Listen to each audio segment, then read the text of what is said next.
What's up guys, Zesri here. Today we're gonna do something a little bit different. I know I say these things a lot, that this video is gonna be different, but I really think I haven't done this before on my channel, and it is not necessarily something I want to do in the future, but I think it is appropriate for this game because I have bought it at release, I think on the day of release, and I've been playing it for I think about a little bit less than 40 hours, on PS4 and PS5 combined, of course.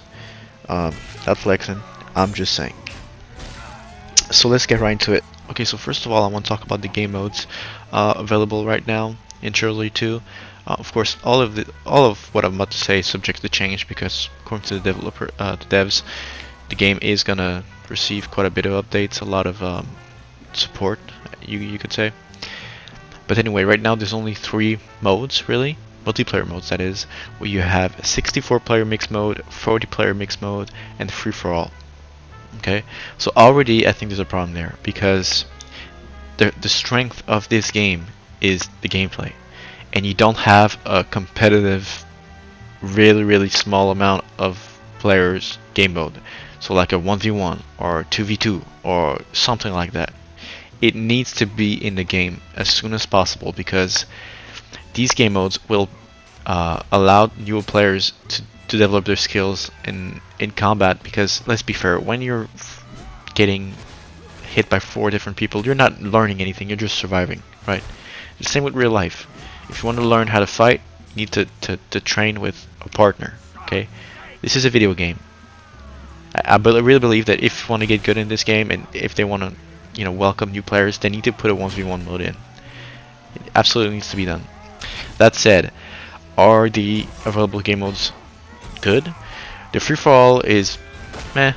It's not my cup of tea really, but I do like the mixed modes, 64-player and 40 players. They're a little bit different in the way that one of them is more intense, I guess, and one of them you have less of a chance of getting, like I said, 4 if you want.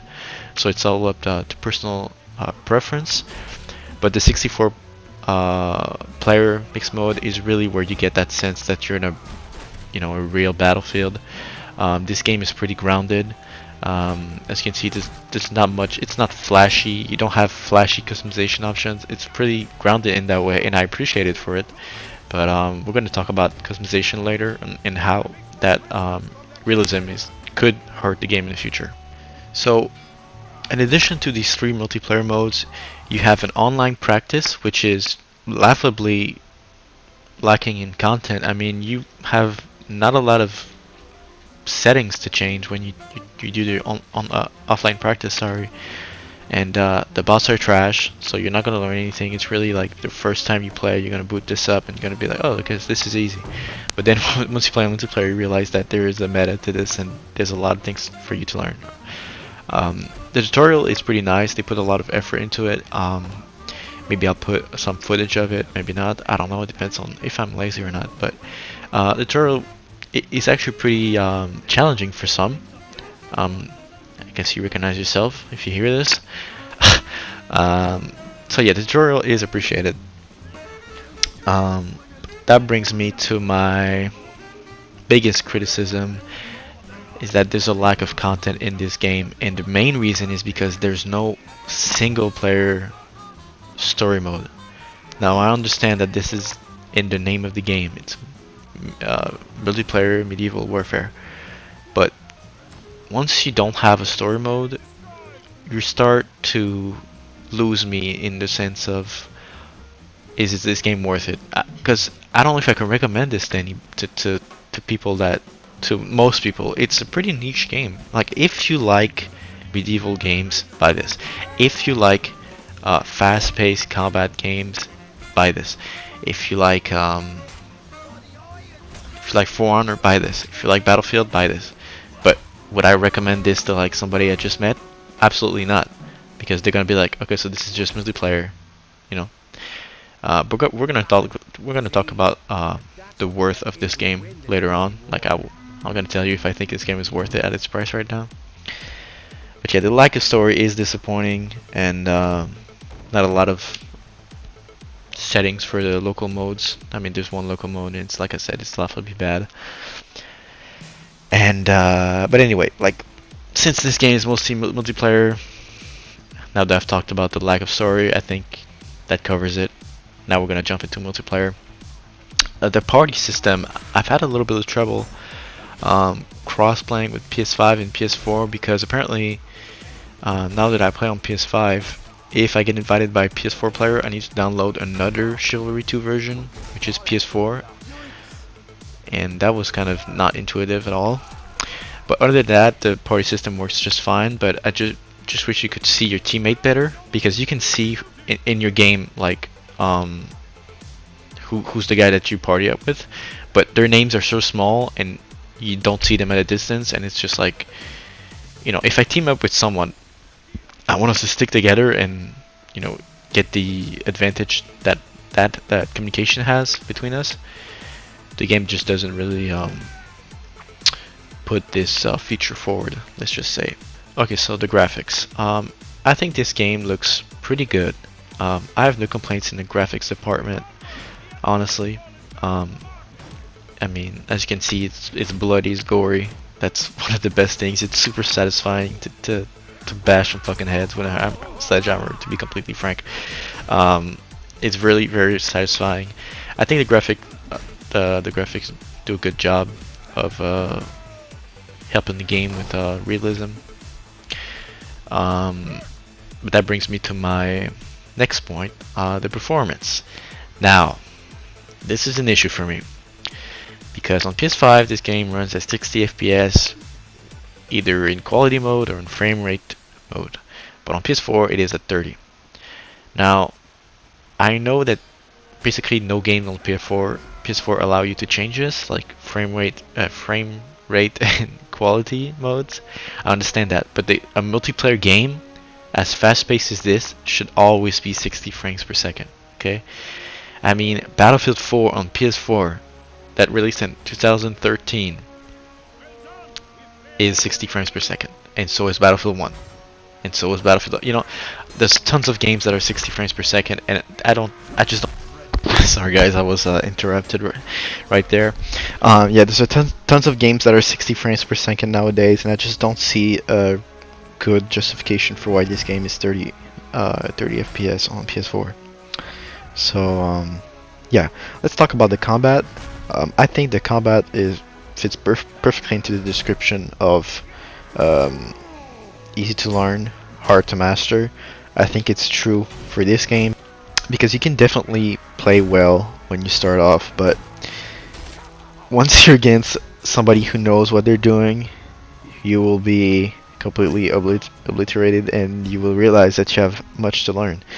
But so yes, it can be frustrating at times, I'm gonna be honest, but once you start getting to that groove of understanding what each attack does, so slash, kick, jab, overhead, special attack, and stab, you'll feel much better about how you play, and you realize that the combat in this game is fantastic. It is satisfying. It is just, it's great in my opinion. Obviously there are some I mean, balance wise I think it's pretty balanced, but I will say that the dodge, as you can see I'm dodging right here, but this is extremely lucky and I cannot pull this off all the time. I'm not, like, you need to be really fucking good, because dodging in this game is not that useful,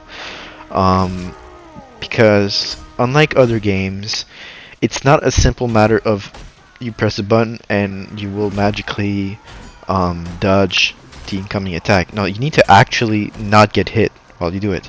And while that sounds reasonable, once you're in game you realize how hard that is to pull off when somebody's swinging a big ass fucking axe like I am right here. You can't dodge this. If you go behind, if you go back, like if you dodge, how do I say this? If you, I guess, dodge back. I'm fucking stupid. But if you dodge back, you will get hit. If you dodge left, you will get hit. If you dodge right, you will get hit. So realistically, if somebody breaks your guard, so with a kick, what can you do there? Well, if you dodge, like I tell you, you will get killed. So you can crouch, but that is extremely risky because he can just slash your head. Like, anyway, if you never played this game, you don't understand what the fuck I'm talking about here. But trust me, there are some couple things they need to fix.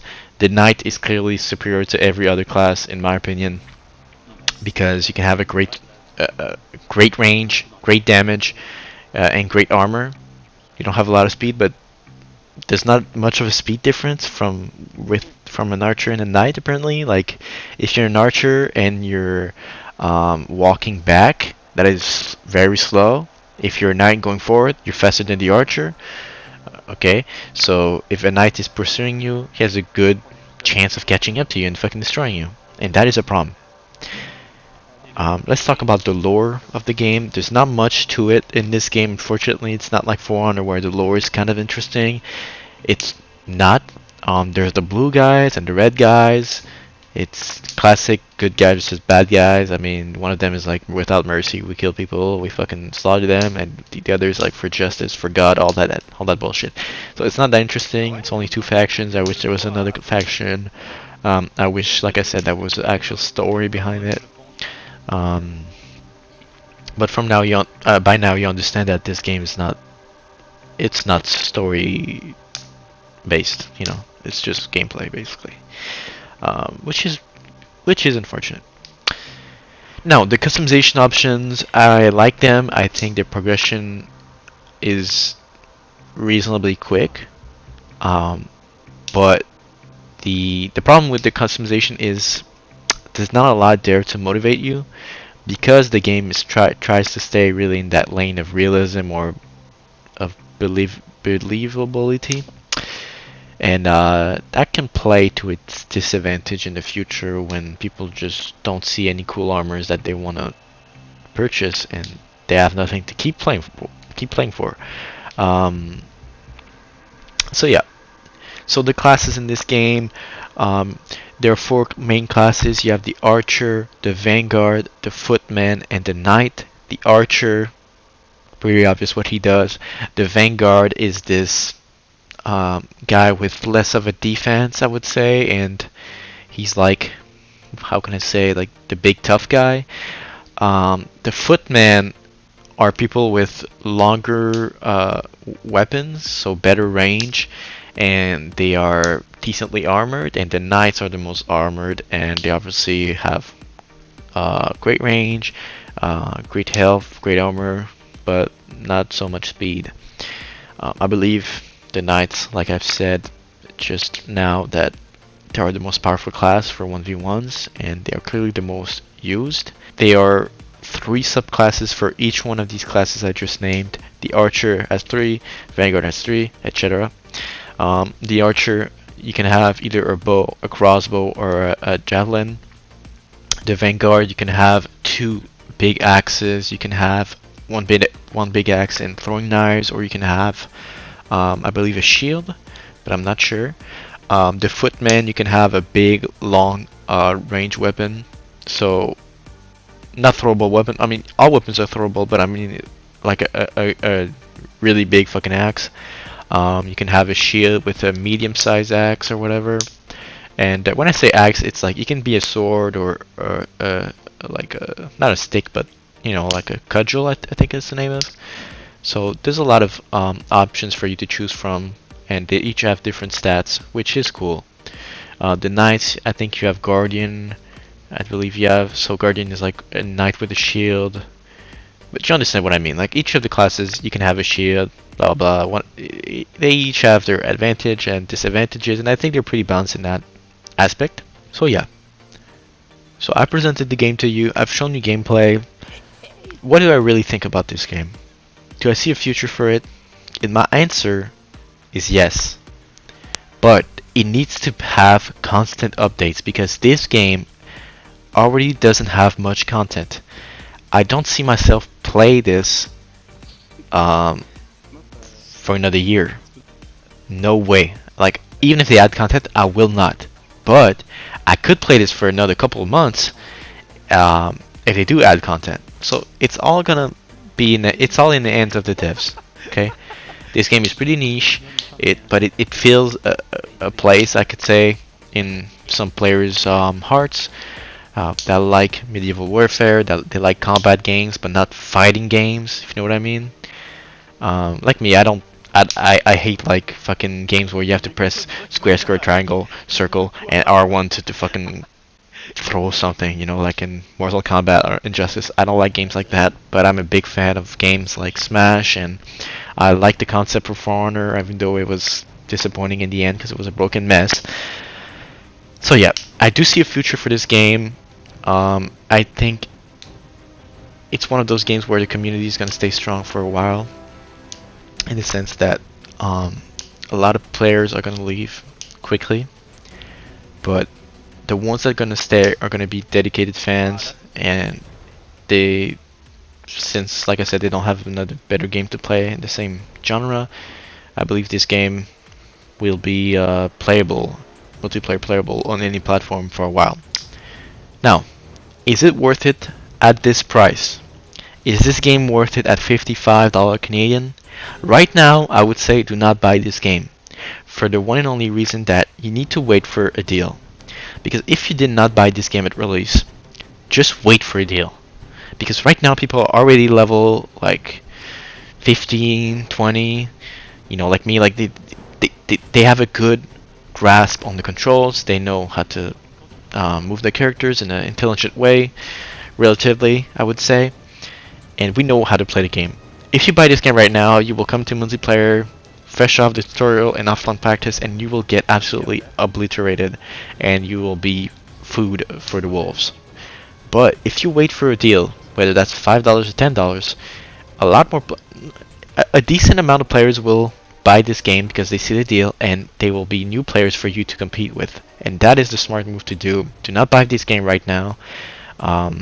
After 40 hours of gameplay combined on PS4 and PS5, I like this game, but you know, I can't ignore the fact that there's a lack of content here, especially considering there's no story and lack of modes. But I'm happy with my purchase nonetheless, but that doesn't mean that I recommend you do the same purchase right now at this price point. So, I recommend this game to you if you were interested by the concept of For Honor. You like Battlefield games, like games that are, you know, that make you want to fight people, I guess. I don't know how to say this, but once you play a game like Battlefield 1 and you're in trenches with like 5 other players, and you're the squad leader like whistles and says charge, and you feel just awesome, that's the feeling I'm talking about, and this game provides. I recommend you check this one out with a friend if possible, because playing alone can be, how can I say this? It can be disappointing because there's no voice chat. But anyway, I hope you enjoyed this video. I tried to make it as quickly as I could because I don't think I should be making a 40-minute fucking review on this. It was a quick review. Hope you enjoyed the gameplay. I tried to pick clips where I was decent. And you might have noticed that the frame rate was different. It's because one of them is the PS4 version played on PS5, and the other one is the PS5 version.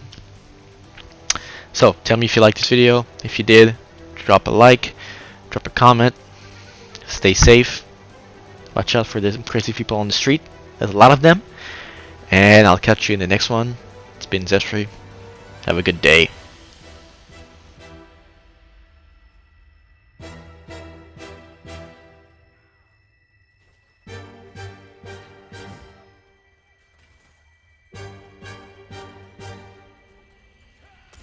Putain, combien il y a de personnes là?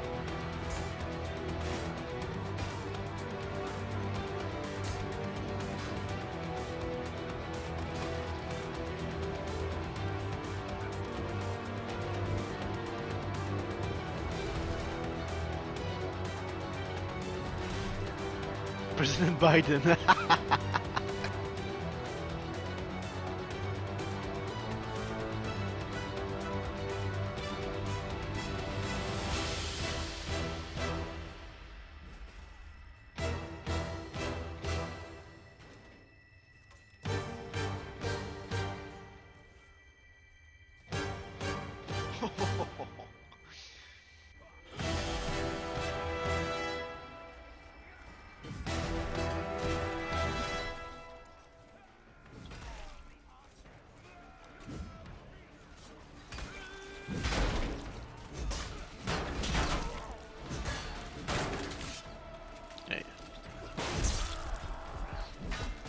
Where the fuck are y'all coming from?